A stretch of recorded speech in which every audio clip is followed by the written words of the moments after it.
Në këto momente do të kemi një lidhje direkte me gazetarin ton Teodor Gjerga, i cili ndodhet pranë godinës në lagjen Skenderbeg, që është bërë edhe objekt konflikti dhe shkak i ngjarjes së djeshme. Dori, përshëndetje. Në fillim, a mund të bëjmë një rezume të shkurtër në lidhje me konfliktin mes 31 familjeve të godinës, si dhe familjes së Shkambi? Në fakt një konflikt i cili ka nisur plot 34 vite më parë për çështje pronësie, ku 31 familje të cilët jetojnë pikërisht me godinën pas krave të mi, pretendojnë që banesat e tyre duhet të legalizohen dhe nuk pranojnë që dalin nga godina, ndërsa John Shkami, i cili pretendon se ka tokën të trashëguar përmes dokumentave, sipas pretendimeve të banorëve të 31 familje të falsifikuara, ka arritur që të nxjerrë certifikatën e pronësisë. Por me vendimin e gjykatës të marrë ditën e djeshme nga gjyqtari tashmë i ndjer Kalaja, është vendosur që sërish për mbarimin të mos i nxjerrë jashtë 31 familjet që ndodhen pikërisht në godinën pas krave të mi, por që vijojnë të qëndrojnë aty deri në moment që të ketë një vendim tjetër të gjykatës së shkallës së parë. Do të thënë fakt që është një konflikt i cili ka shumë vite që ekziston mes familjes Shkambi dhe 31 familjeve të tjera që ndodhen në këtë zonë, me pretendimet se familja Shkambi ka falsifikuar të gjitha dokumentat dhe ka arritur deri aty që të përfitojë të ketë dhe certifikat pronësie, por me dokumente të cilet nuk janë të regjistruara, nuk janë të protokolluara dhe janë dokumente fiktive, por që nuk kanë asnjë vlerë ligjore. Gjithashtu ata akuzojnë edhe ish-kryebashkiakun e Shkodrës Lorenz Luka se ka ndihmuar dhe ka favorizuar familjen Shkambi, konkretisht John Shkambin, për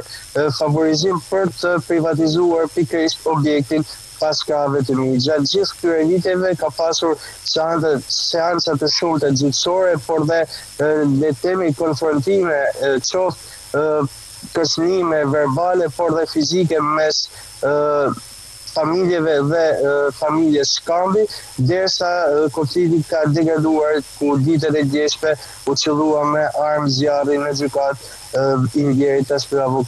gjyqtari Kalaja. Sot është arrestuar edhe xhaxhai i autorit. Ju keni qenë prezent në momentin që ai është intervistuar, por edhe është arrestuar. A mund të kemi më shumë detaje në lidhje me këtë arrestim që është bërë ditën e sotme? Atëherë ditën e sotme, në fakt, teksa qëndronin dhe intervistonin banor të pallatit pikërisht pas krave të mi, kemi intervistuar dhe Giovannin Shkambin, i cili është xhaxhai i autorit të dyshuar të ngjarjes së vrasjes së gjyqtarit, i cili fillimisht u shpreh ashpër, duke thënë se të njëjtin fat që do të kenë ata që të njëjtin fat që ka pasur gjyqtari, do të kenë të gjithë ata që do të dënojnë nipin e tyre, duke e cilësuar një farë mënyre të drejtë aktin që ai ka ndërmarrë, ndërsa ai gjithashtu ka pretenduar se për shumë vitesh familja Shkambi po përballen në gjykata duke kërkuar të drejtën e tyre legjitime për të gëzuar pronën të cilën e kanë blerë dhe sipas tyre zotrojnë dokumenta, por një gjë e tillë zvarritja i ka lodhur gjithë familjarët ndër vite, duke sjellë dhe degradimin e saj deri në përdorimin e armës së zjarrit. Ajo që vlen të teksohet në fakt është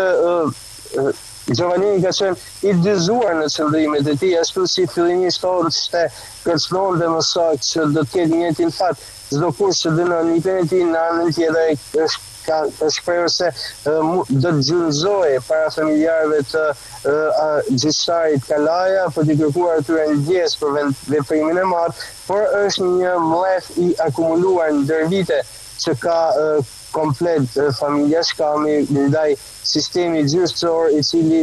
nuk po jep atë që ato gëzojnë në formë legjitime, sipas tij gjithmonë të drejtën për gëzuar pronën, pikërisht pronën pas krave të mi. Dhe një pyetje të fundit, Dori, si është atmosfera aty pas kësaj ngjarje të rëndë? Duhet të thënë fakt që më njëherë pas asaj deklarate, 29 vjeçari Shkambi është arrestuar nga policia e Shkodrës, është shoqëruar nga uniformat e policisë për në komisariat, ku është njohur më pas edhe me masën e arrestit, për shkak të letemi deklaratave të cilat janë kërcënuese ndaj sistemit gjyqësor, dhe në këtë lloj mënyre policia e Shkodrës e ka gjykuar për të vendosur masën e sigurisë arrest në burg ndaj 49 vjeçari Gjovalin Shkambi. Ndërsa aktualisht sa edhe në fakt në zonë duke çdo gjë e qetë, ka shumë pak lëvizje njerëzish, ndërsa edhe ato pak banorë që janë këtu mundohen tashmë t'i fshehen kamerave, nuk dëshirojnë më të pronësohen dhe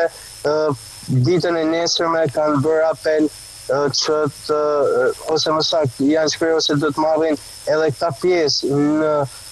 ceremoninë mortore të gjyqtarit të Ndjerë Kalaja, që do të zhvillohet në qytetin e Shkodrës. Faleminderit Dori për informacionin që ndat me ne. Në një lidhje direkte ishte gazetari ynë Teodor Gjerga.